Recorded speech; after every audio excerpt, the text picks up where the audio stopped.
वसमतच्या बसस्थानकाच्या कामात महाघोटाळा, 2 पत्रकाराचे बेमुदत उपोषण। दिनांक 9 मार्च 2026 वसमत येथील नवीन बसस्थानकाच्या बांधकामात कोट्यवधी रुपयाचा भ्रष्टाचार, निकृष्ट दर्जाचे काम आणि शासनाची मोठी फसवणूक झाल्याचा खळबळजनक आरोप करत पत्रकार MD इलियास आणि MD शमीमुद्दीन इनामदार यांनी उपविभागीय अधिकारी कार्यालयासमोर बेमुदत उपोषणाचे हत्यार उपसले आहे। शासनाने या कामासाठी 9,49,41,500 रुपयांची निविदा मंजूर केली आहे, परंतु प्रत्यक्षात मात्र 20% सुद्धा काम झालेले नाही। नियमानुसार 1,30,00,000 रुपयाची रॉयल्टी भरणे अपेक्षित असताना कंत्राटदारांनी केवळ 1,00,000 रुपयेच रॉयल्टी भरल्याचे निदर्शनास आले आहे।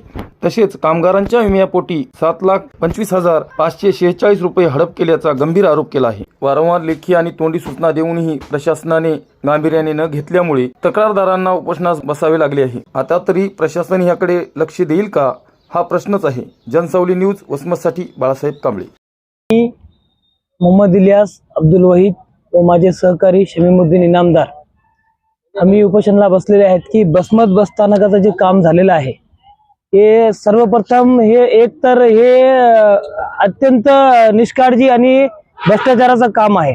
दुसरं म्हणजे बसस्थानकाला 1,30,00,000 जे रॉयल्टी होती भरायची, जे शासनाचा कर होतं ते कर भरलेला नाही आणि त्याच्यानंतर नगरपालिकाचा जे परवाना असतो तो परवाना नाही आणि त्याच्यानंतर जे गुत्तेदार एअर कंस्ट्रक्शन आहेत ह्या गुत्तेदारांनी जे अफिडेविट केलंय हे अफिडेविट फक्त नावाला आणि लोकांना आणि शासनाची दिशाभूल करण्यासाठी अफिडेविट केलेलं आहे। त्याच्यावर कोणताही कोर्ट स्टंप नाही, काहीच नाही। या सर्व भ्रष्टाचाराला आणि या गुत्तेदारांनी जे केलेलं आहे या गुत्तेदाराचा परवाना रद्द व्हावा आणि त्याच्यावर कारवाई व्हावी आणि जे काही यामध्ये समावेश आहेत ते बसस्थानकाचे कर्मचारी असू द्या किंवा इतर अधिकारी असू द्या त्यांच्यावर कारवाई व्हावी यासाठी आम्ही बसलेले आहेत। आज पहिला दिवस उपोषणाचा आहे। जर आमचा उपोषणाची मागणी जर नाही झाल्यास तर आम्ही माननीय उपविभागीय अधिकारी साहेबांचा परवानगी घेऊन आत्महत्येचा प्रयत्न करणार आहे।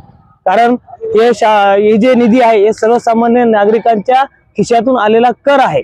जर इथे भ्रष्टाचार करत आहे आणि त्या बसस्थानकामध्ये एकही काम उत्कृष्ट कामगिरीचं नाही, टोटल बोगस आहेत।